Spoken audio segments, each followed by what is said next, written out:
এই যে অক্টোবর মাস চলছে, এই অক্টোবর মাস আমাদের আরেকটি বিজয়ের মাস।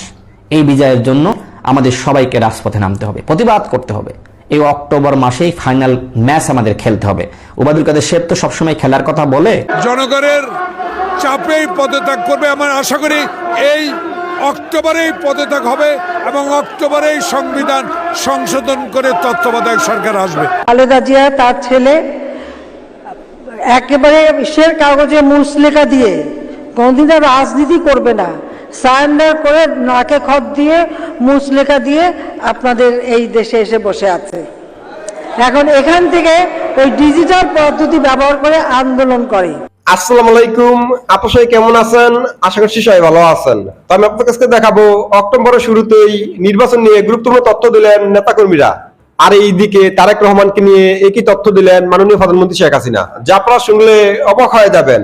তো আজকের এই ভিডিওগুলো অত্যন্ত গুরুত্বপূর্ণ। তো আমি আশা করবো যে আপনারা এই সম্পূর্ণ ভিডিওটি দেখবেন, আর এই সম্পূর্ণ ভিডিওটি দেখলেই বিস্তারিত জানতে পারবেন। আর এই ভিডিওগুলো দেখানোর আগে আপনাদের কাছে আমার ছোট্ট একটু রিকোয়েস্ট, আপনারা যদি আমার চ্যানেলে নতুন হয়ে থাকেন তাহলে একটু আপডেট নিউজ সবার আগে পেতে আমার এই চ্যানেলটি সাবস্ক্রাইব করে আমার সাথেই থাকুন। আর এখন চলুন কথা না বাড়িয়ে আমরা ভিডিওগুলো দেখে আসি। আজকে আওয়ামী লীগ মানুষের ভোট চুরি করছে, আজকে নির্বাচন ব্যবস্থাকে নির্বাসনে পাঠিয়েছে। আজকে দেখেন যে বাংলাদেশের সব থেকে বড় সংকট কেন জানেন? বাংলাদেশের সব থেকে বড় সংকট, স্বাধীনতা 53 বছরে এসেও আমরা দেশের নির্বাচন ব্যবস্থা ঠিক করতে পারি নাই।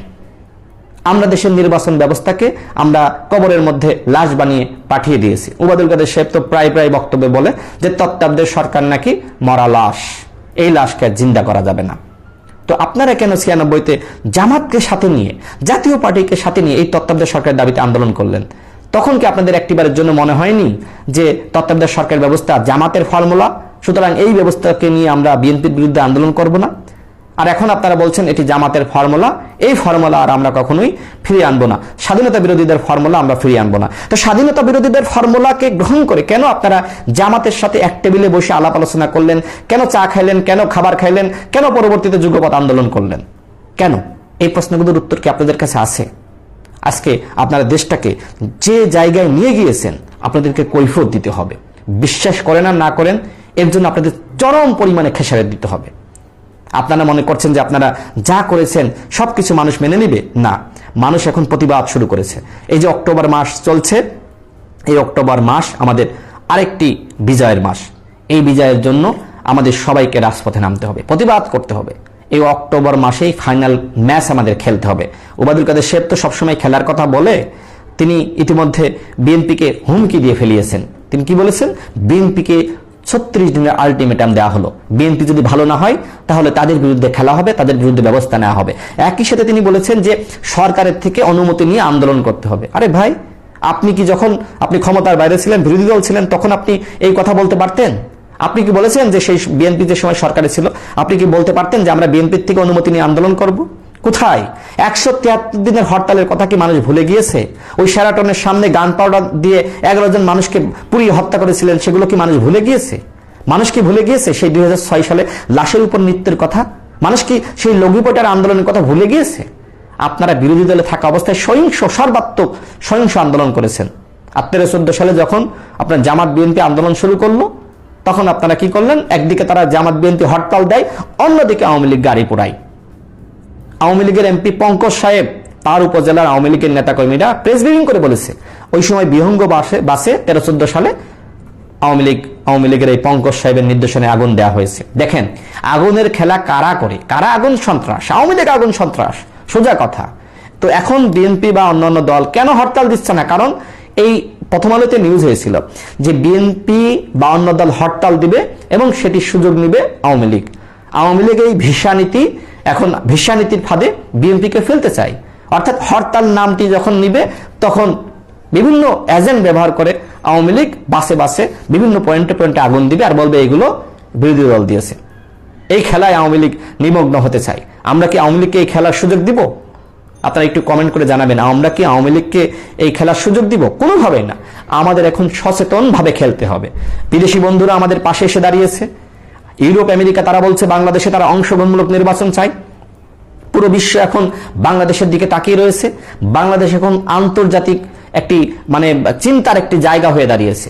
এখানে আপনার চীন, রাশিয়া তারাও এক ধরনের বক্তব্য দিচ্ছে, আমেরিকা ইউরোপ বক্তব্য দিচ্ছে, ভারত এই মুহূর্তে সাইলেন্ট হয়ে রয়েছে। কারণ ভারত কখনোই আমেরিকার মতামতের বিরুদ্ধে গিয়ে বক্তব্য দিবেন। জনগণের চাপেই পদত্যাগ করবে। আমার আশা করি এই অক্টোবরেই পদত্যাগ হবে এবং অক্টোবরেই সংবিধান সংশোধন করে তত্ত্বাবধায়ক সরকার আসবে। বিএনপির এসব রোড মার্চ, মহাসমাবেশ এবং জনগণের সম্পৃক্ততা দেখে কোন সময় কি বলে উনি, এটাই আমরা বুঝে পাচ্ছি না। জিয়াউর রহমান সম্বন্ধেও নানা কথা বলে, খালেদা জিয়াকে ক্যান্টনমেন্ট থেকে, বাসা থেকে বের করে একটা অনৈতিক কাজ তিনি করেছে, এটা বাংলাদেশের মানুষ গ্রহণ করে নাই। এখনো ওনাকে একটি মিথ্যা অসত্য মামলায় কারাগারে রেখেও জনগণ গ্রহণ করে নাই। তাই উনি কি বলছে এটা আমাদের ব্যাপার না, আমাদের ব্যাপার ভোটাধিকার প্রতিষ্ঠার কল্পে যে আন্দোলন করছি সেটা যেন আমাদের সফল হয়, এই আমাদের এখন আন্দোলন। আজকে মন্ত্রী আইব, কালকে ভাঙ্গাচুরা হাডু পানি আসছিল, আজকে সব ক্লিয়ার। অথচ আমি জিগর পর যুগ থাকি, আমার দিকে কেউ তাকার নাই।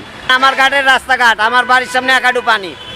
আর যে আমার টাকায় মন্ত্রী এমপি, ওই আউনের লগে লগে ওই রাস্তা মনে করেন ভাঙ্গাচুরা সব পরিষ্কার, চলার মনে করেন ক্ষমতা নেই। অথচ আমার টাকায় নির্বাচিত। সাধারণ মানুষ ভাই, মানুষ তো কইতেও পারে না, সইতেও পারে না। মনে করেন পিঠে দিলেও সইতে হয়, পেটে দিলেও সইতে হয়। সাধারণ মানুষের অবস্থা হয়েছে এরকম, না পারি কইতে, না পারি সইতে। কাঁচামরিচ আমার জীবনেও আমি এত টাকা দামে খাইনি, এখন তো কাঁচামরিচ 300 টাকার উপরে। খালেদা জিয়া তার ছেলে একেবারে ইসের কাগজে মুচলেখা দিয়ে কোনদিন আর রাজনীতি করবে না, সারেন্ডার করে নাকে খত দিয়ে মুচলেখা দিয়ে আপনাদের এই দেশে এসে বসে আছে। এখন এখান থেকে ওই ডিজিটাল পদ্ধতি ব্যবহার করে আন্দোলন করে। আমরা কিন্তু বাধা দেই না। কেন দেই না তাও একটু বলে রাখি। ক্ষমতা থাকতে তো প্রচুর টাকা বানিয়েছে, অনেক টাকা মানি লন্ডারিং করেছে। এটা আমার কথা না, FBI সাক্ষী দিয়ে গেছে, সেই সাক্ষীতে কিন্তু সাজাপ্রাপ্ত। 21 আগস্ট গ্রেনেড হামলা করে আমাদের হত্যার চেষ্টা করেছে, আইবি রহমান সহ সবাইকে মারলো, আলামত পর্যন্ত রাখলো না। এইভাবে এক একটা ঘটনা ঘটিয়েছে। তারপরে সে এখানে বসে আন্দোলন করে সরকার উৎখাত করে। তো ঠিক আছে, মিছিল টিছিল করে, লোকজন হয়। আমার কথা, এতদিন ধরে যে টাকাটুকু বানাচ্ছে, কিছু খরচ হোক, মানুষের কাছে যাক, তাই না? মানুষ তো পাচ্ছে, নইলে এগুলি তো ছিল, একা একা ভোগ করবে কেন? আন্দোলনের নামে যদি কিছু টাকা এখন জনগণের হাতে পৌঁছায়, আমি বাধা দেবো কেন? আমি বাধা দিচ্ছি না, বাধা দেবও না। কিন্তু ইলেকশনের সময় যদি আবার ওই অগ্নি সন্ত্রাসী বা ওই ধরনের ঘটনা ঘটাতে চেষ্টা করে বা মানুষের গায়ে হাত দেয়, তখন তো ছাড় দেবো না, এটা আমার। আমি আশা করছি যে আপনারা সকল ভিডিওটি দেখেছেন। তো আপনাদের যদি বেশি নিয়ে কোনো মতামত থাকে আমাকে অবশ্যই কমেন্টে জানাবেন। আর আপনারা যদি আমার চ্যানেলে নতুন হয়ে থাকেন তাহলে আমার এই চ্যানেলটি সাবস্ক্রাইব করে আমার সাথেই থাকুন। তো দেখা হচ্ছে পরবর্তী ভিডিওতে। সেই বন্ধু সবাই ভালো থাকবেন, সুস্থ থাকবেন। আল্লাহ হাফেজ।